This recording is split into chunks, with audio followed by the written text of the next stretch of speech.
They looked out for themselves. Crassus would be assigned to the governorship of Syria for a period of 5 years, and Pompey would be given Spain for the same length of time.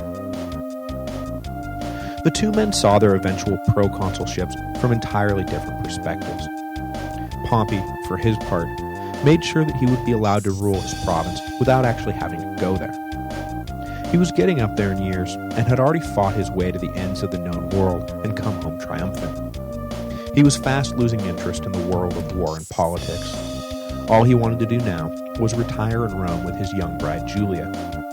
The governorship of Spain was meant to leave him with a steady income, not to afford any opportunities for further glory. He was, after all, Pompey the Great. What more did he have left to prove? Crassus, on the other hand, though he was even older than Pompey, still dreamed of a triumph, something that would fill the gaping hole in his record. His youthful exploits at the Battle of the Colline Gate had long been forgotten, and his victory over Spartacus had come almost 20 years before. When people thought of Pompey, they thought of his great military victories. When they thought of Crassus, they thought of the fact that they had to pay him rent every month. Great monuments are built for the former, not so much the latter. So, in late 55 BC, Crassus set out for Syria to build himself a great army so he could invade Parthia, while Pompey set out for the kitchen to make himself a nice snack and take a nap. Throughout 54 BC, Crassus used his personal wealth to raise 7 legions in Syria, some 35,000 to 40,000 troops. At his request, and with Caesar's approval, Crassus's son Publius was released from service in Gaul and rode to meet his father at the head of 1,000 Celtic cavalrymen. Crassus trained his army, drilled his army, and re-drilled his army until they were in fighting shape. He couldn't wait to get his expedition started, identifying the next spring as the latest he wanted to get going. But Crassus's impatience would prove to be his undoing and lead him to make a disastrous strategic decision right at the outset. The buffer state Armenia, which Pompey had secured peaceful relationships with the decade before, agreed to help Crassus in his quest to peel off territory from the Parthians. The Armenian king pledged 50,000 troops. The only stipulation was that Crassus had to come north and invade Parthia via Armenia. Basically, the king wanted Crassus to swing through and pick up the Armenian army on his way to the front. But Crassus refused to delay, and after crossing the Euphrates River and finding himself welcomed by the Hellenized natives, decided he was better off making immediately for bigger fish, rather than going back to get the Armenians. But the natives Crassus initially encountered were not so much friendly as they were treacherous. A local chieftain told Crassus that the Parthians were scattered and afraid of the invading Romans. But the chieftain was a Parthian plant, and when he agreed to show Crassus the best route to the great Parthian cities, it was not hard to imagine what happened next. In actuality, the Parthians were not scattered and afraid. They were concentrated and confident. The Parthian army headed for Armenia to punish the conspiring Armenian king, while their plant in the Roman army was ordered to lead Crassus around the desert aimlessly. Just to make sure that the Romans did not link up with the Armenians, 10,000 Parthian cavalry were sent south to further harass the legions. But it would turn out that the attempt to delay Crassus would prove to be far more successful than anyone could have dreamed. The 10,000 cavalry was about to crush Crassus's army of some 40,000. After being led away from the Euphrates, the Roman army marched day after day through the sweltering desert heat. Morale was low, and the troops grumbled that Crassus had no idea what he was doing, no idea where he was going, and that he was going to get them all killed. On all three fronts, they were exactly correct.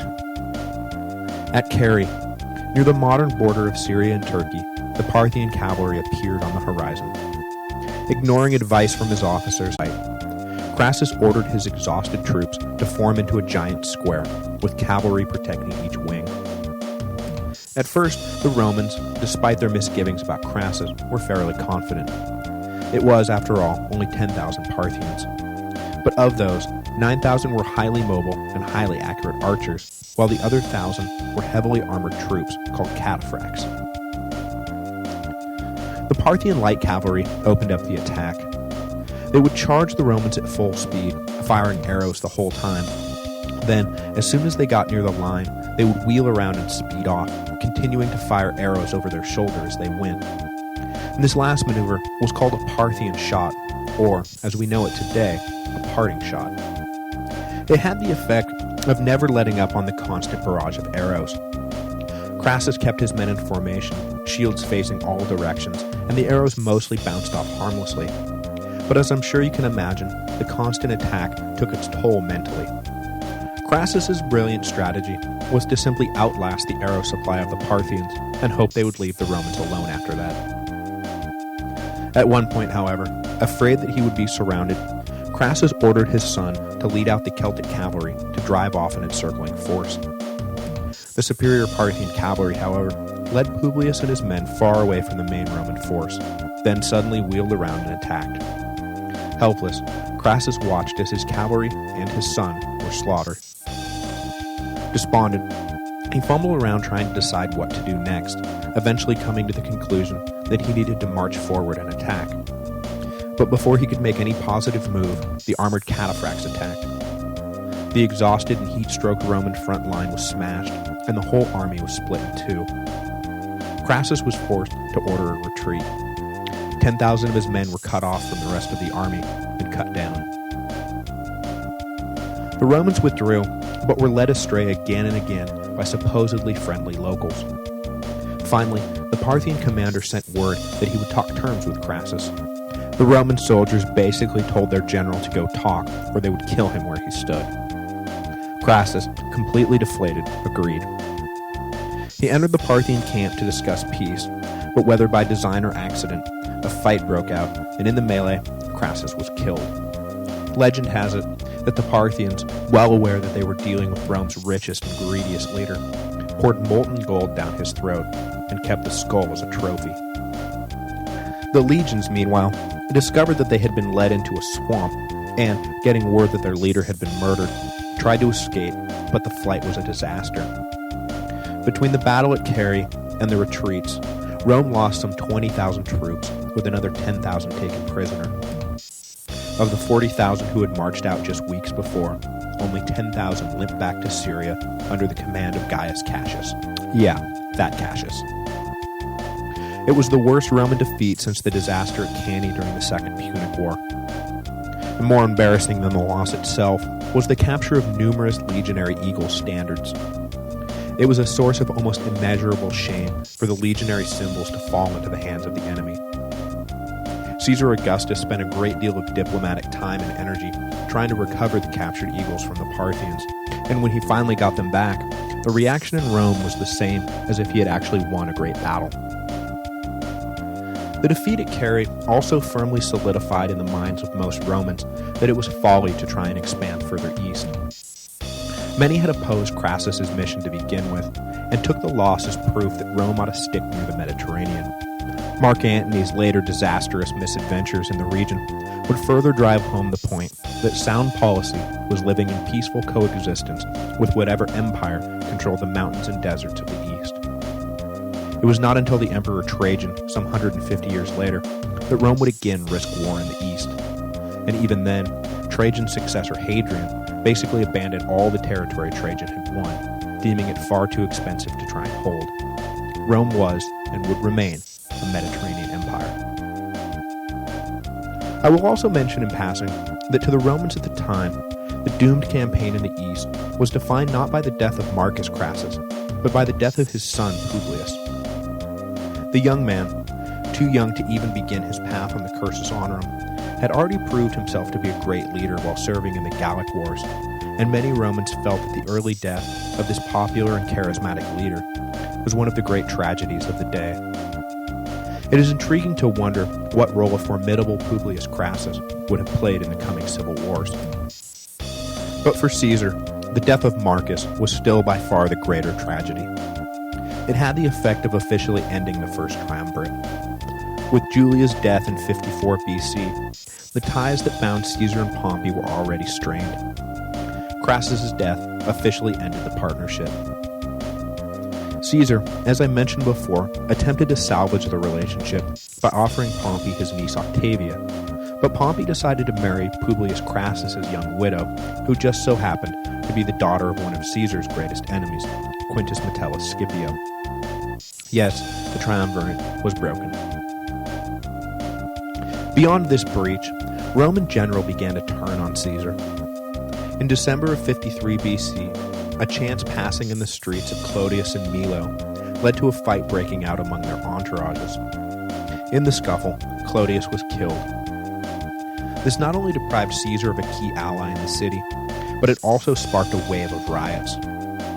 In a display of shocking lawlessness, the supporters of Clodius actually seized control of the Senate House and used it as a funeral pyre for their dead leader, burning the entire structure to the ground. So, when you go to Rome and visit the Forum and discover to your disappointment that you can't actually see the spot where Julius Caesar was assassinated because the Senate was meeting somewhere else for a few years, blame Clodius. Well, at least his supporters. Boo, Clodius' supporters. Boo. The riots led the Senate to reach out to Pompey. A strong hand was needed before things spun out of control. But wary of giving Pompey full dictatorial powers, they instead split the difference and appointed him emergency consul without a colleague. Pompey managed to restore order, but moved him to deal with the next crisis, which they all saw looming. Caesar had just emerged completely victorious in the Gallic Wars and was sitting in Gaul with 50,000 battle-hardened veterans. The Senate was itching to strip Caesar of his command and punish him for all the terrible things he had done, real or imagined. But obviously, Caesar wasn't just going to roll over, so a tense showdown began, with both sides refusing to blink. Pompey pushed the envelope first, by passing a law allowing for retroactive prosecution for bribery, putting the Senate on firm legal footing to go after Caesar when he returned to Rome. Next, the Senate demanded that Caesar stand down his legions, now that, by his own admission, the war in Gaul was won. Caesar countered this by saying that that was fine as long as he was allowed to stand for consular election in absentia.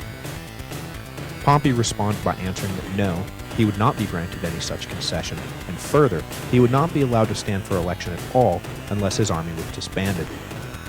Caesar said that that was fine, he would give up his army as soon as Pompey gave up his. But as Pompey's army was slowly but surely transforming into the army of the Republic, the Senate refused to let Pompey agree to these terms. They demanded Caesar disband his army, or he would be declared an enemy of the state. Here, then, was the final break.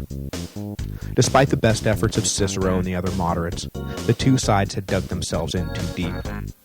There was no way Caesar was coming back to Rome without the protection of either his army or the imperium that came with the consulship, and the Senate was not going to let him have either of those things. Over the winter of 50 BC, Caesar considered his options. The personal feud between himself and the Senate had now grown into a full-blown constitutional crisis, and there was no way of knowing what the outcome of any given decision he made would be. Should he try to broker a deal through Cicero? Recognize that he was outnumbered and capitulate? Or should he just go all in and march back to Rome with his army? Next week, I think we all know what Caesar decides to do.